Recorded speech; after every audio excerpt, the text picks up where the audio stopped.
Assalamualaikum warahmatullahi wabarakatuh. Alhamdulillah. Allahumma salli ala nabiyil hashimi Muhammadin wa ala alihi wa sallim taslima.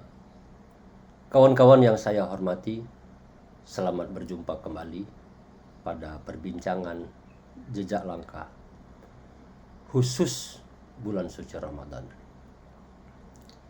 Kalau kita memperhatikan situasi di masjid-masjid, musola-musola, atau bahkan di rumah-rumah penduduk di sekitar kita pada bulan suci Ramadan ini,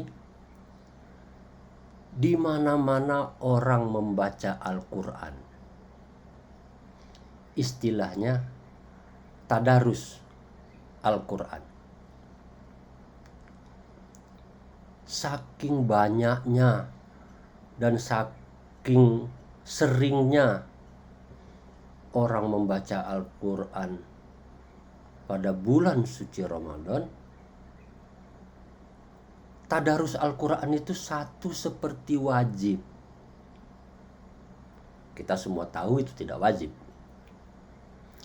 Lalu terjadi seperti perlombaan. Kalau di rumah umpamanya ibu sama anaknya, sama bapaknya di rumah. Sudah berapa juz? Saya sudah 15 juz loh. Jadi seperti, mohon maaf, saya ulangi, seperti seakan-akan terjadi balapan membaca Al-Quran. Karena seakan-akan juga membaca Al-Quran itu atau tadarus Al-Quran itu pada bulan suci Ramadan seperti wajib. Melekat dengan kegiatan kita bulan Ramadan. Kalau tidak tadarus, kalau tidak baca Al-Quran, rasanya kurang, nilai puasanya rendah. Agak mirip dalam hal ini sebetulnya taraweh juga begitu. Kawan-kawan sekalian, tentu saja ibadah membaca Al-Quran, kegiatan tadarus di mana-mana, taraweh juga demikian, itu adalah ibadah yang dianjurkan baik sekali. Sebelum perbincangan ini dilanjutkan, mohon bantuannya untuk subscribe dan sekaligus membagikannya kepada kawan-kawan yang lain. Kawan-kawan sekalian, ada masalah bagi sebagian orang. Bagaimana kalau tidak bisa baca Quran? Kalau tidak bisa baca Al-Quran, berarti nggak tadarus dong. Atau ada yang menjadi malu tadarusan, malu membaca Al-Quran di masjid karena membacanya nggak lancar, beletot baca Qurannya, sering tersendat-sendat, bahkan sambil mengeja. Nggak enak saya nggak ikut tadarus. Terhalang tadarus karena tidak bisa membaca Al-Quran dan atau merasa segan untuk tadarus karena membaca Al-Qurannya tidak lancar. Enak banget Bapak Sianu dari pesantren bacanya lancar.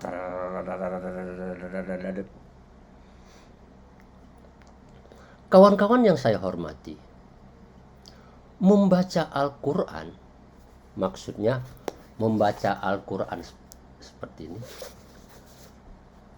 Membaca Al-Quran, membaca kitab atau buku Al-Quran seperti ini, pada zaman Rasulullah belum ada. Al-Quran seperti ini ketika Muhammad Shallallahu Alaihi Wasallam masih hidup, selain Rasulullah sendiri, sahabat-sahabat umat Islam tidak membaca Al-Quran, membaca buku seperti ini. Bahkan umat Islam itu kan banyak yang buta huruf, banyak yang tidak bisa membaca. Al-Qur'annya belum ada, lagi pula umat Islam masih banyak yang buta huruf. Tapi tadarus Al-Qur'an itu sudah dilakukan sejak awal. Nabi Muhammad itu setiap Ramadan dia tadarus. Lalu tadarusnya bagaimana? Nah, ini yang perlu dicatat. Berdasarkan pelajaran kita di sejarah Islam, Rasulullah itu tadarus dengan guru. Gurunya siapa? Gurunya malaikat Jibril. Jadi ada tutornya, ada pembimbingnya. Rasulullah tadarusnya dengan cara menyimak, mendengarkan Jibril membaca Al-Quran. Sekali lagi, membacanya bukan membaca buku atau kitab Al-Quran seperti ini, karena tidak ada. Belum ada. Al-Quran seperti ini disebut sebagai mushaf baru ada setelah Rasulullah lama meninggal.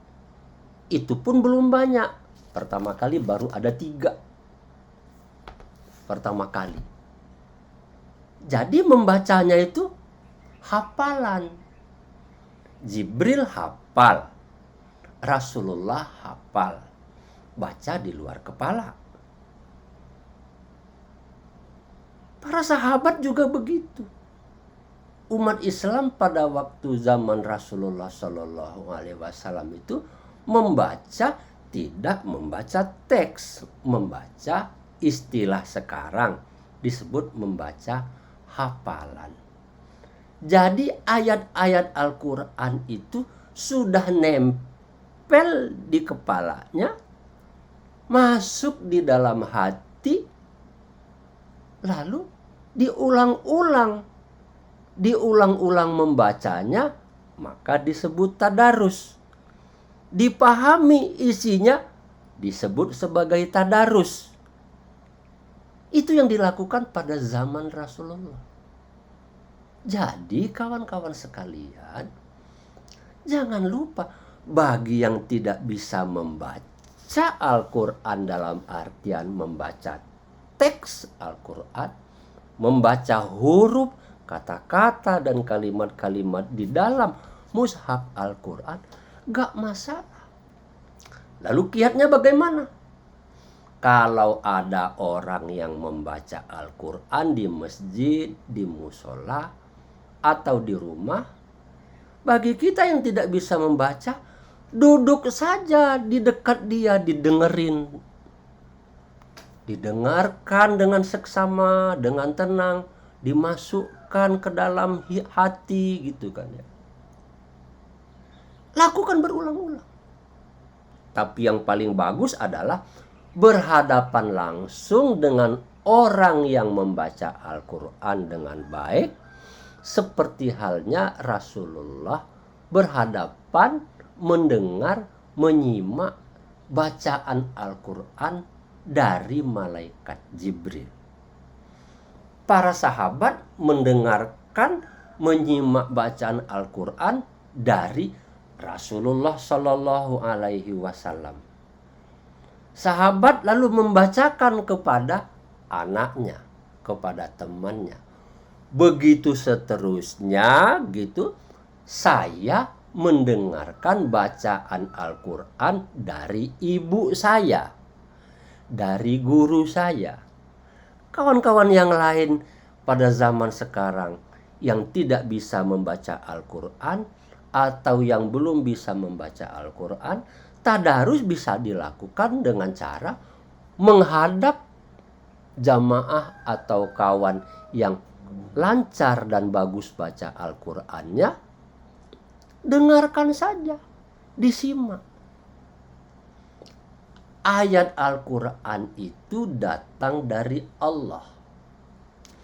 Al-Qur'an yang kita pegang, kita pahami seperti sekarang ini bukan buku biasa, tetapi dia adalah wahyu.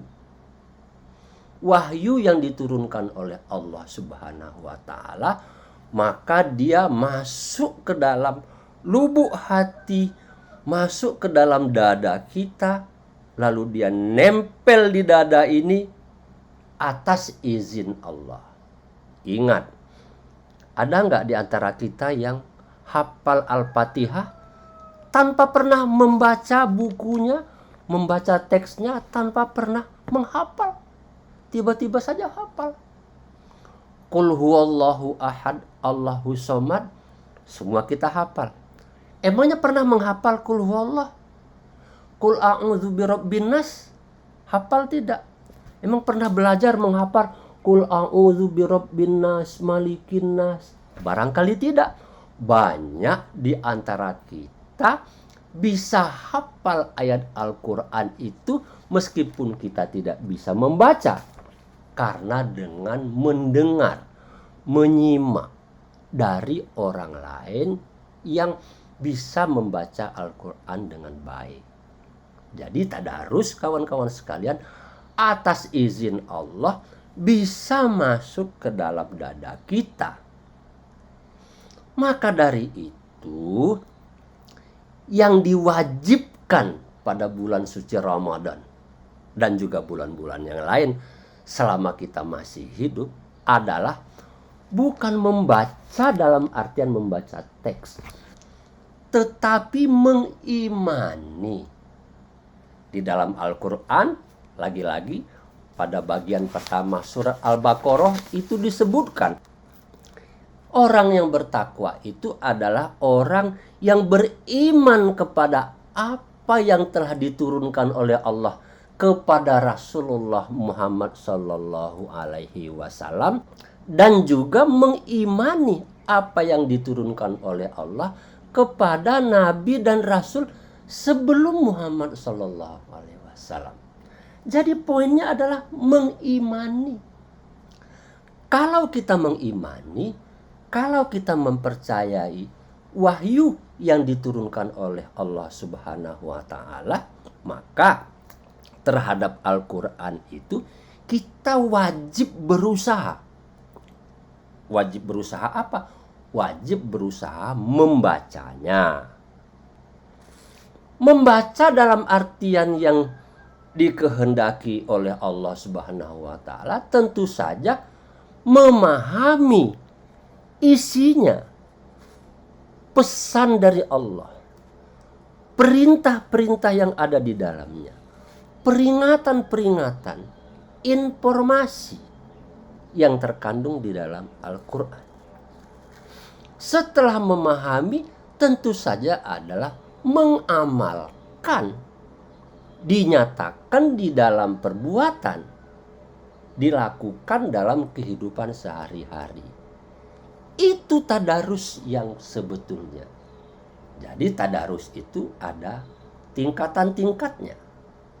Bagi yang belum bisa membaca, mulailah dengan menyimak, mendengar dengan seksama bacaan Al-Qur'an yang dilakukan oleh orang lain.